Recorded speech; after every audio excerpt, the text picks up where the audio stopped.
Dalili gani zinazoonesha kwamba mtoto wako ana ugonjwa wa manjano? Leo nakupa dalili 4 ambayo inaonyesha kwamba mtoto wako ana ugonjwa wa manjano, ama dalili 4 ambazo ukiziona kwa mtoto wako jua kwamba mtoto wako ana ugonjwa wa manjano. Dalili ya kwanza ni macho na ngozi ya mtoto wako ukiona inakuwa ya manjano, jua kwamba mtoto wako ana ugonjwa wa manjano. Kwa hiyo macho na ngozi zinakuwa za njano. Dalili ya pili, utakuja kuona mtoto wako halali kawaida au analala sana.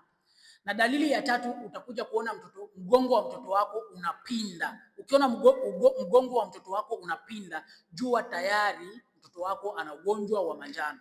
Na dalili ya 4, utakuja kuona mtoto wako anakuwa legelege. Kwa hiyo hizi ndio dalili ambazo ukiziona kwa mtoto wako jua kwamba mtoto wako ana ugonjwa wa manjano. Na nini ufanye baada ya kuona hizi dalili kwa mtoto wako?